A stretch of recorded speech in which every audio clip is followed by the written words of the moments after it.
Imagine for a moment the promise you made to yourself 40 years ago. You were young, you were starting your first real job. You looked at that paycheck, saw the taxes taken out, saw the bills piling up, and you made a vow. You vowed that if you worked hard enough, if you saved disciplined enough, if you sacrificed the fancy cars and the expensive vacations today, you would buy yourself freedom tomorrow. Retirement wasn't just a word, it was a destination. It was the finish line of a marathon that lasted decades. You played by the rules. You maxed out the 401,000. You paid off the mortgage. You paid your federal taxes, your state taxes, your payroll taxes. You did everything right, but imagine reaching that finish line, exhausted but triumphant, only to find out that the race isn't over. Imagine finding out that the state government, where you chose to rest your head, has been waiting for you. They have been waiting for you to stop working so they can start harvesting. We are witnessing a silent crisis in America. It is the Great Retirement Confiscation. As state governments face mounting debts, underfunded pension liabilities, and budget deficits, they are turning their eyes toward the wealthiest demographic in history. You, the retirees, they aren't doing it with grand announcements. They are doing it in the fine print. They are doing it with inheritance taxes that punish your nieces and nephews. They are doing it with income cliffs that turn your Social Security checks into taxable revenue. They are doing it with property tax systems that act like a second mortgage that never goes away. There are 15 states in this country where the tax code is weaponized against the saver. 15 states where your nest egg is not safe. 15 states where, if you aren't careful, you will run out of money long before you run out of life. I am Tax Hack Pro. Hit that subscribe button, and today we are going to expose them all. We are going to walk through the math, the laws, and the heartbreaking reality of what happens when you retire in the wrong zip code. This is the list they don't want you to see. State 15, Rhode Island. We begin our countdown in New England with a state that sells itself on charm. Rhode Island, the ocean state. It is the smallest state in the Union, packed with history, beautiful harbors, and the kind of Gilded Age mansions that make you feel like you've stepped into a novel. For a retiree looking for a slower pace of life, usually escaping the chaos of Boston or New York, Rhode Island seems like a sanctuary. But the beauty of Newport Harbor hides a financial jagged edge. Rhode Island is one of the few places in America that enforces a strict estate tax cliff. Now, when you hear estate tax, you probably think of billionaires. You think of the Rockefellers or the Vanderbilts. You think, I'm just a middle-class saver, this doesn't apply to me. And that is exactly what Rhode Island is banking on. While the federal government allows you to pass down over $13 million tax-free, Rhode Island sets its trap much, much lower. The threshold sits at roughly $1.7 million. Now pause, do the math with me. Add up the value of your home in today's inflated market. Add up your 401,000, your IRA, your life insurance policy. Maybe a small vacation cabin. Suddenly, $1.7 million doesn't look like a tycoon's fortune. It looks like a lifetime of middle-class saving. Here is the trap. If your estate crosses that line, Rhode Island doesn't just tax the difference. In many scenarios, the complex formulas drag you into a tax liability that can cost your heirs tens of thousands of dollars. It is a success penalty. You spend a lifetime building a legacy for your children, and the state of Rhode Island demands a cover charge before they can receive it, and while you are alive. Rhode Island is one of the few states that still has mechanisms to tax Social Security income if you earn above a certain threshold. They clip your ticket while you are here, and they take a slice when you leave. It is a beautiful state, but can you afford the view? State 14, Vermont. Moving north, we arrive in Vermont. The branding of this state is impeccable. Maple syrup, covered bridges, cozy winters, and a fierce sense of community. It attracts a specific kind of retiree, someone who wants quiet, nature, and a small-town feel. But Vermont is a member of a club I call the Naughty Nine. These are the 9 states that still tax Social Security benefits. Think about the immorality of that for a second. Social Security is not a gift. It is your money. You paid into that system from your very first paycheck at age 16. You paid federal taxes on the money when you earned it. You paid payroll taxes to put it into the system. The federal government might tax it again when you take it out. And then, Vermont steps in with its hand out for a fourth slice. Vermont offers exemptions, sure. They recently raised the thresholds to about $50,000 for singles and $65,000 for couples. They will tell you this protects the poor. But what about the middle class? What about the retired teacher and the retired engineer who saved diligently? If your combined income, your pension, your IRA withdrawals, and your dividends pushes you over that limit, you fall off the cliff. Vermont starts taxing your Social Security. Combine that with a top state income tax rate of nearly 8.75%, and you realize that progressive taxation in Vermont means progressively draining the accounts of seniors. Vermont also imposes a flat 16% estate tax on wealthy residents. It is a high-tax, high-cost environment wrapped in a flannel shirt. It looks cozy, but the math is cold. State 13. Montana number 13 is a story of betrayal. Montana, big sky country. For 20 years, Montana was the secret escape hatch for retirees. People fled California and Washington to come here. They bought ranches. They built dream homes. They loved the fact that there was no sales tax. But in 2024, the state legislature flipped the script. They passed a massive overhaul of the tax code that many retirees are calling a bait and switch. For years, Montana allowed specific deductions for pension income, annuity income, and IRA withdrawals. Retirees planned their entire financial lives around these rules.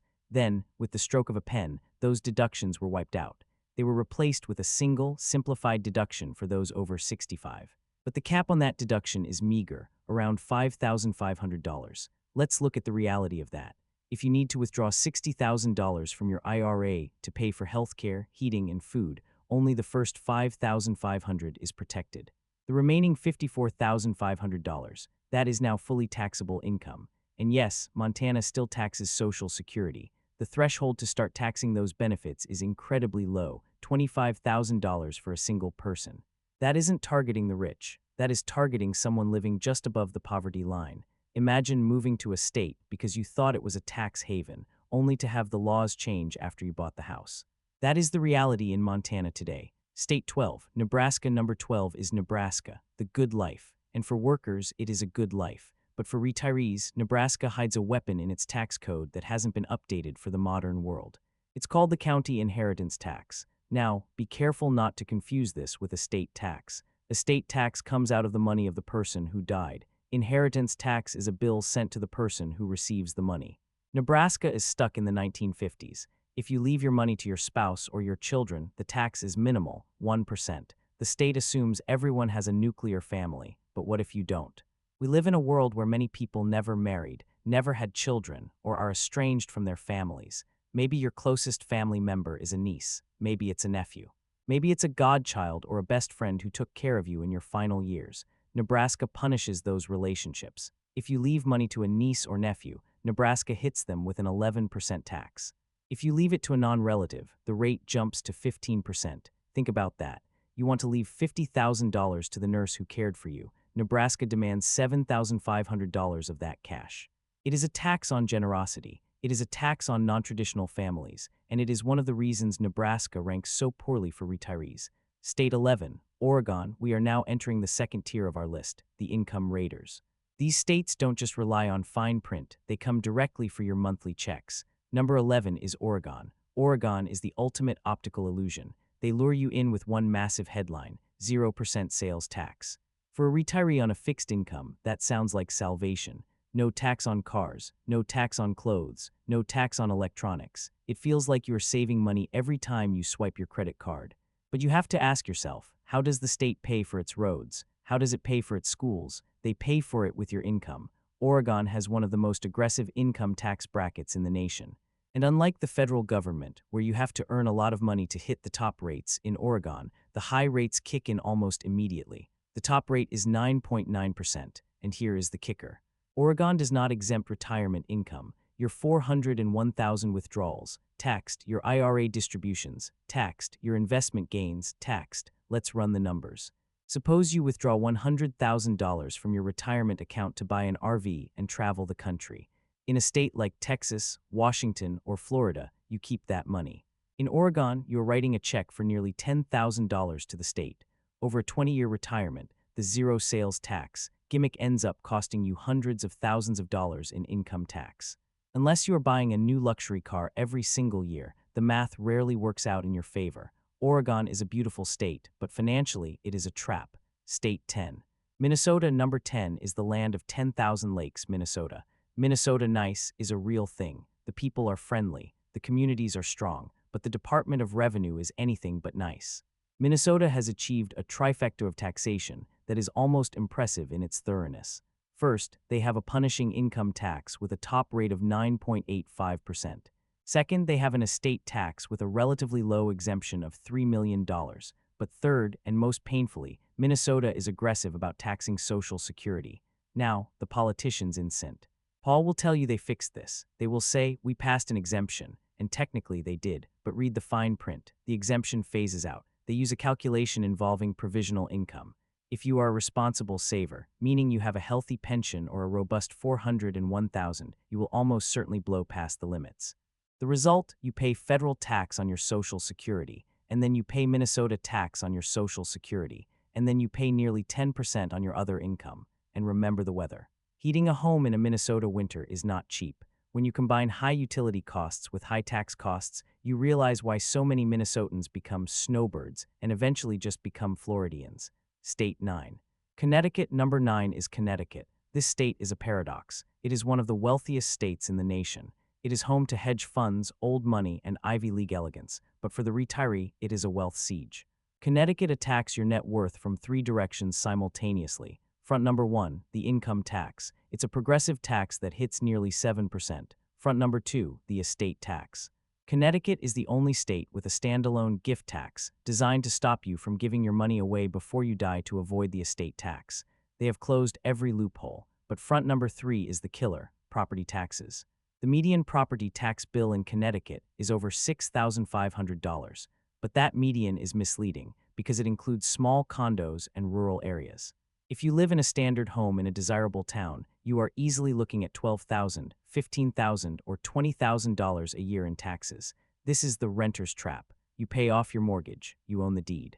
But you never truly own the home. You are renting it from the town of Greenwich or the town of Westport, and the rent goes up every year. Census data shows a consistent net migration out of Connecticut. The people leaving aren't young workers.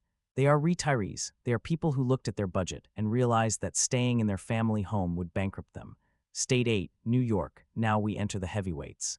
These are the states with the highest total tax burdens in the Western world. Number 8 is the Empire State, New York. If you can make it here, you can make it anywhere. That's the slogan. But the new slogan should be, if you retire here, you won't keep any of it. New York has the highest overall tax burden in the United States. If you are unfortunate enough to live in New York City, you pay city tax on top of state tax. The combined bite can take nearly 15% of your income before the federal government even gets involved. But the specific reason New York is a nightmare for retirees is the infamous estate tax cliff. Most states operate like a bucket. If the bucket overflows, they tax the water that spills over. New York operates like a trap door. The exemption is roughly $6.9 million. That sounds high, but here is the rule. If your estate is worth just 5% more than the limit, essentially, if you are $1 over the cliff, you don't just pay taxes on the extra dollar. The exemption disappears. You are taxed on the entire $6.9 million. This is a punitive, vindictive policy. It means that being slightly successful can cost your heirs hundreds of thousands of dollars in unnecessary taxes. Unless you have a team of expensive lawyers managing your assets, New York is a dangerous place to die. State 7, Illinois. Number 7 is Illinois. Now, if you do a quick Google search, you might be confused. You might say, hey Tax Hack Pro, Illinois doesn't tax retirement income. My $401,000 in pension are tax-free there. And you are right, Illinois exempts retirement income. On paper, it looks like a haven. So why is it number 7 on our list? Because of the property tax paradox. Illinois has the second highest property tax rates in America, averaging over 2.2%. In the suburbs of Chicago, it is common to see modest homes with tax bills of $10,000, $12,000, or $15,000 a year. Here is the trap. The state gives you a break on income tax, but the county crushes you with property tax. Let's look at the cash flow. You are retired. You don't have a salary. To pay a $12,000 property tax bill, you have to withdraw $15,000 from your savings to cover the taxes on the withdrawal. That means you need a nest egg of nearly $400,000 just to generate enough cash to pay the property taxes. You haven't bought food yet. You haven't paid for electricity. You haven't filled a prescription. Illinois retirees are house rich and cash poor, being bled dry by a property tax system that effectively acts as a second mortgage that never gets paid off. State 6, California. Number 6, the Golden State, California. California is the land of dreams, perfect weather, stunning coastlines, but for your finances, it is a hurricane. California treats retirement income with absolute disdain. They view it exactly the same as working wages. The top marginal rate is 13.3%, the highest in the nation. Capital gains, taxed as ordinary income. Dividends, taxed as ordinary income. 401,000 withdrawals, taxed as ordinary income. But the reason California is so high on this list is because of how it treats our veterans.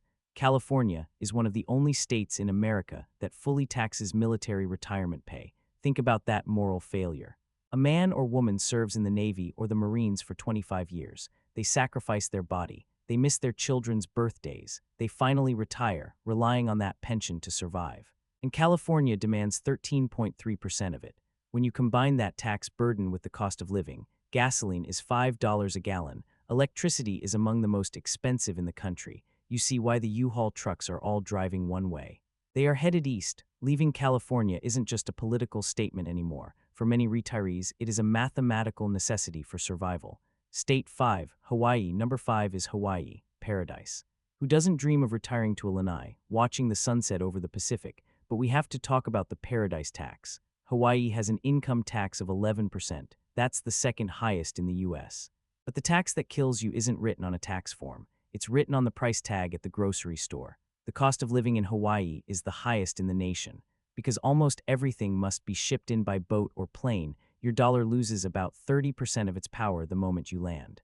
A gallon of milk, $9. Electricity, triple the national average. Housing, astronomical. Financial planners estimate that to retire comfortably in Hawaii, not luxuriously, just comfortably, you need a nest egg of over $2.2 million. If you move to Hawaii with a mainland-sized retirement account, you will run out of money years ahead of schedule. Hawaii is a place to visit. It is a place to vacation. But unless you are selling a tech company, it is a very dangerous place to retire. State 4, Kentucky. We are now in the final tier. These are the grave robbers. These states have laws that are specifically designed to prey on the transfer of wealth. Number 4 is Kentucky. Kentucky feels like a traditional, family-oriented state. Bluegrass, horses, bourbon. But Kentucky's inheritance tax laws are archaic. Kentucky categorizes your loved ones into classes. Class A is your spouse and children. They are exempt. You are safe there. But Class B and Class C, that's where the pain is. Class B includes nieces, nephews, great-grandchildren, aunts, and uncles. Class C includes cousins, friends, and non-relatives. If you leave money to anyone in these classes, Kentucky hits them with a tax rate of up to 16%. This is a family tax. It punishes you for who you choose to love. If you are a widow with no children, and you want to leave your estate to the niece who took care of you, Kentucky steps in and seizes a massive chunk of that gift. It forces you to prioritize direct lineage over the people who actually matter in your life. State 3, Maryland. Number 3 is Maryland, and Maryland holds a shameful distinction. It is the only state in America that levies both an estate tax and an inheritance tax. It is double jeopardy. Here is how the heist works. First, when you die, the state looks at your total estate. If it exceeds $5 million, they slap an estate tax on it. That can be up to 16%. Then, after that tax is paid, the money is distributed to your heirs. And Maryland steps in again. If those heirs are not exempt, like nieces or friends, they have to pay a 10% inheritance tax on the money they just received. The state takes a bite at the top and a bite at the bottom. Wealthy Marylanders hire expensive lawyers to set up bypass trusts and shell games to avoid this. But the middle class, the people with a paid-off house and a decent savings account, they get hit with the full force of the double tax. It is bureaucratic looting of the dead. State 2, New Jersey. Number 2 is New Jersey, the Garden State. New Jersey is the state where you never, ever stop paying. New Jersey has the single highest property tax burden in the known universe. The average bill, not the high end, the average, recently crossed $10,000 a year. In many counties, paying $18,000 or $20,000 is standard. Let's put that in perspective for a retiree. Let's say your Social Security check is $2,500 a month. That's $30,000 a year. If your property tax is $15,000, you're sending 50% of your Social Security directly to the local tax collector. You haven't bought food, you haven't paid for Medicare, you haven't put gas in the car. Half your income is gone just for the privilege of sleeping in a house you already own. New Jersey also has an exit tax. It's technically a withholding tax, but it feels like a penalty. When you sell your home to move to Florida or the Carolinas, New Jersey requires a massive chunk of the estimated tax to be withheld at closing. They make sure they get their cut before you cross the Delaware Memorial Bridge. State 1, Massachusetts, and here we are, the number 1 worst state for retirees, the state that has turned wealth confiscation into an art form. Massachusetts is wealthy, educated, and historic, but in November 2022, the voters passed a law that changed everything. It was called the Fair Share Amendment. The The marketing was brilliant. They told voters, we are just going to tax the super rich. We are going to put a 4% surtax on people earning over $1 million a year. And the voters said yes. But here is what they didn't tell you. This tax doesn't just hit CEOs earning $1 million salary every year. It hits one-time millionaires. Who is a one-time millionaire? It's you. It's the 70-year-old couple selling the brownstone in Boston they bought 40 years ago. It's the small business owner selling the hardware store he built for 30 years. It's the widow who inherits a retirement account and is forced to take a lump sum distribution. In that 1 year, your income on paper looks like $1 million. You aren't rich. That money has to last you for the next 20 or 30 years of your life. It is your entire nest egg, but Massachusetts doesn't care. They slap that 4% surtax on top of the flat 5% tax. They take nearly 9% of your life's work. Imagine selling your business for $2 million to fund your retirement, and the state takes an extra $40,000 or $50,000 just because you sold it all at once. Financial advisors in Boston are now giving standard advice to their clients. Move before you sell. Establish residency in New Hampshire or Florida. Do not let the state of Massachusetts confiscate your retirement transition. Massachusetts has effectively criminalized the act of retiring successfully, and that is why it is number 1. So there you have it. 15 states, 15 different ways to rob you of the freedom you worked for. From the estate cliffs of Rhode Island and New York to the property tax paradox of Illinois, from the Baytown switch in Montana to the double death tax in Maryland. But I want to end on a hopeful note. You have choices. There are 50 states in this union. While these 15 states are building fences around your wallet, other states are rolling out the red carpet. States like Florida, Texas, Tennessee, and Nevada have no state income tax. States like Wyoming and South Dakota have some of the best asset protection laws in the world. You have the power to vote with your feet. Do not sleepwalk into retirement. Do not let nostalgia for a family home keep you in a state that views you as a piggy bank. Geography is the single biggest factor in how long your money lasts. Run the numbers, check the tax code, talk to a CPA, and go where you are treated best. You earned this money, you sacrificed for it, you saved it. It belongs to you. Don't let them take it. Subscribe to Tax Hack Pro. If this video opened your eyes, hit that subscribe button.